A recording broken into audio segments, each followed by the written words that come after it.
دور رہیا.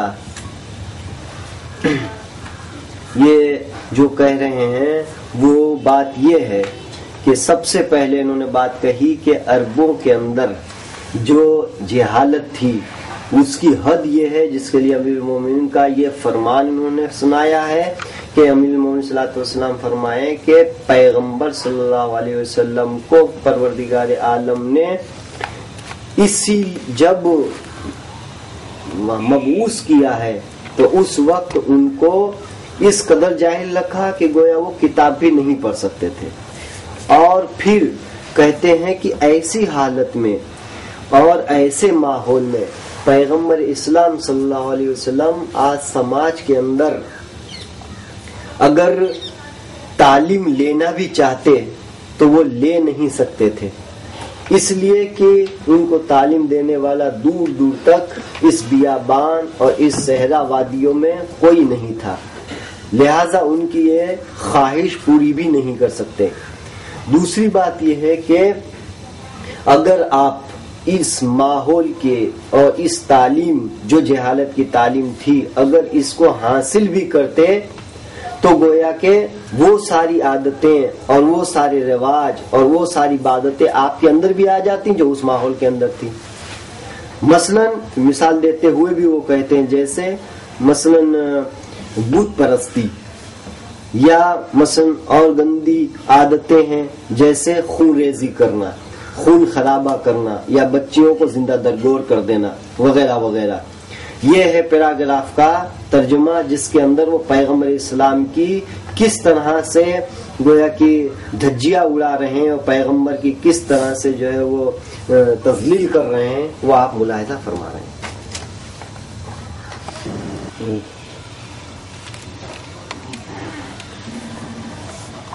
چلو اس کے بعد ایک اور ثبوت، یہ کاپی آپ دیکھ رہے ہیں، یہ کاپی مہدی کلاس ہی میں پڑھنے والے ایک طالب علم کی ہے.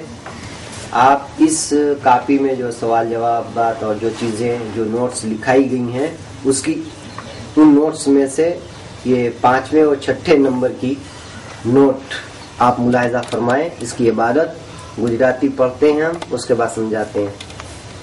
اسلام نہ کوئی پر ایوا احکام نتھی જે પ્રેક્ટિકલ હોય. ઉમરે સાદ લાનતુલ્લાહ અલૈહને પૂછવામાં આવ્યું કે તુએ શા માટે ઇમામ હુસૈન અલૈહિ સલામને કત્લ કર્યા? મેં ઇમામને ખૂબ સમજાવ્યા બયત કરવા માટે, પણ ઇમામ ન સમજ્યા એટલે કત્લ થઈ ગયા. બીબી આયશા જંગે જમલ حضرت رسول خدا صلی اللہ علیہ وسلم ની પત્ની તુએ હઝરત અલી અલૈહિ સલામ સાથે શા માટે જંગ કરી? એ તો તકદીર હતી, અલ્લાહની મરજી હતી, હું તો ફقط ذریعہ હતી. اب آپ دیکھیں کہ سب سے پہلے تو جو بات کہہ رہے ہیں وہ یہ ہے کہ اسلام کے اندر کوئی بھی ایسے احکام نہیں ہے جو عملی ہوں. تو سوال یہ کہ اسلام کے اندر کوئی بھی ایسی بات نہیں ہے، کوئی بھی ایسے احکام نہیں ہے جو عملی نہ ہو. لیکن یہ کہہ رہے ہیں کہ کوئی بھی ایسے کام نہیں ہے جو عملی نہ ہو. دوسری بات سوال جو یہ سوال جواب لکھوا رہے ہیں اس میں کہہ رہے ہیں کہ عمر 7 سے پوچھا گیا کہ تو نے امام حسین السلام کو کیوں قتل کر دیا؟ اب جواب ملاحظہ فرمائے، کہہ رہے ہیں میں نے امام حسین السلام کو خوب سمجھایا بیعت کرنے کے لیے لیکن وہ نہیں سمجھے، قتل ہو گئے. یعنی وہ قتل ہو گئے اس کا کوئی مطلب نہیں ہے، بس قتل ہو گئے، یعنی جیسے عام آدمی کے لیے کہا جاتا ہے یہ چیز. پھر اس کے بعد کہتے ہیں کہ بی بی عائشہ کے حوالے سے کہ حضرت رسول خدا صلی اللہ علیہ وسلم کی جو بیوی تھیں کہنے کہ بی بی عائشہ نے جنگ جمل کے حوالے سے ان سے پوچھا گیا کہ تم نے حضرت علی علیہ السلام کے ساتھ کیوں جنگ کی؟ جواب کتنا خطرناک ہے. جواب دیتی ہیں یہ تو صرف تقدیر تھی، اللہ کی مرضی تھی، میں تو صرف اور صرف ذریعہ تھی. یہ بچوں کو کیوں سکھایا جا رہا ہے؟ تو سوال یہ ہے کہ یہ چیزیں جو اتنی اہم ترین ہے اس کو یہ بچوں کو سکھایا جا رہا ہے، آخر کیوں؟ اور دوسری چیز یہ کہ اس کو بالکل ایسا ہلکا لیا جا رہا ہے جیسے اس کی کوئی ویلیو نہیں ہے، جیسے خود جنگ جمل، یعنی ہزاروں مسلمان مرے مگر اس کا کوئی مطلب ہی نہیں ہے۔ احکام اسلام کے اندر کوئی ہے ہی نہیں جس کے اوپر عمل کیا جا سکے۔ حضرت علی السلام کے حوالے سے کچھ، امام حسین السلام کے حوالے سے کہہ رہے ہیں، امام حسین بس نہیں سمجھے، یعنی ان کے پاس سمجھ نہیں تھی، عمر سعد کو خوب سمجھ تھی، امام حسین السلام کو نہیں تھی۔ یہ ہے مہدی کلاس کی اصلیت جو آپ کے سامنے ہم پیش کر رہے ہیں۔ ہاں بولو، ریڈی؟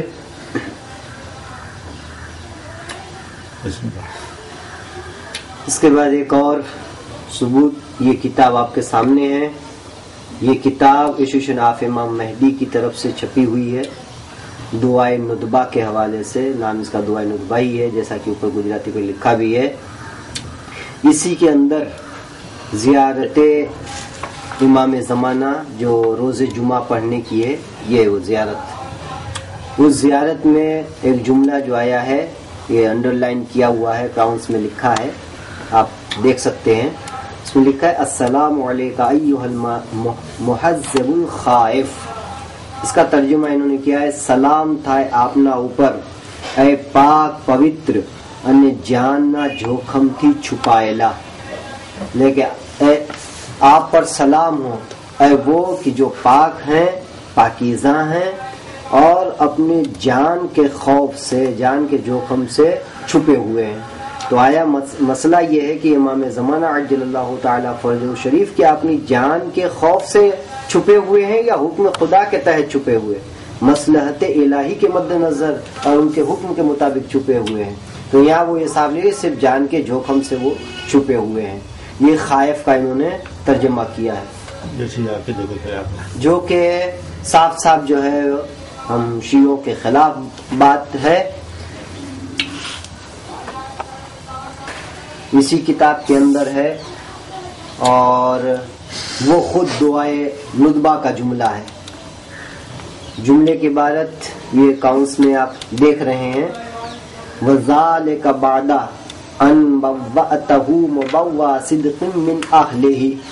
اس کا ترجمہ کر رہے ہیں یعنی بات کریو کہ تیمنا نجیک نہ سگا والا نے تیمنا وسی نیوکت کریا، لے کے آجے کہ میرا عطا کی ہے اور سب کچھ کیا ہے، کہتے ہیں کہ یہ اس کے بعد کیا ہے جب کہ آپ کے جو نزدیک کے رشتہ دار تھے، یعنی اقربا آپ کے تھے، ان کو وسیع بنایا اور اس کے بعد یہ کام انجام پایا ہے۔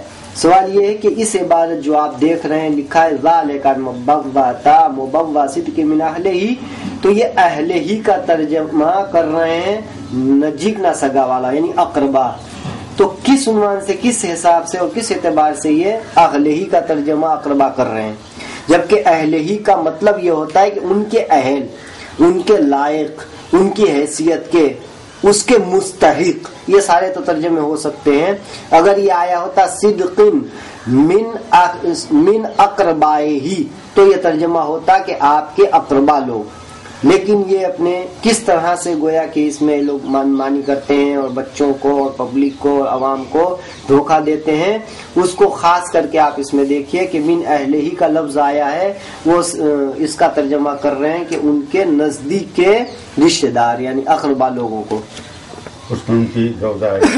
اگر ہم نزدیک، اب مسئلہ یہ ہے کہ تو کیوں آپ مطلب نزدیک کے رشتہ دار یا مسئلے کی اقربا کو نہیں مانتے ہوئے؟ مسئلہ یہ ہے کہ اقربا لفظ اگر ہم دیکھتے ہیں تو خود اس میں ازواج بھی آ جاتی ہیں، اس میں ان کے اور دوسرے بھی سسور جی بھی آ جاتے ہیں، اور لوگوں کو بھی اگر دیکھیں تو اس میں آ جاتے ہیں، الٹے سلٹے روایات کے اعتبار سے بہت سے اقربا ہو جاتے ہیں۔ تو یہاں اقربا نہیں ہے، یا اہلیت کا معاملہ ہے، اہل ہی یعنی جو اس کے مستحق تھے، لہذا یہ سراسر اگر ہم یہ لکھتے ہیں کہ نزدیک کے رشتہ دار تو یہ جو ہے شیعہ عقیدت کے بہرحال خلاف ہے، جو ہم سبھی جانتے ہیں۔ اور پھر چلیں اسی دعائے ندبہ کا ایک اور جملہ ہے جس کو آگے چل کر پھر یہ کہتے ہیں، اور عبارت یہ آپ کے سامنے کتاب کھلی ہوئی ہے کہ وَأَرَجْتَ بِهِ إِلَى سَمَائِكَ۔ ترجمہ انہوں نے گجراتی میں جو کیا ہے وہ یہ ہے، انے تیمنی روح نی ساتھے آسمان طرف معراج عطا کری، یعنی کہ اور ان کو ان کی روح کے ساتھ آسمان کی طرف معراج عطا کی گئی.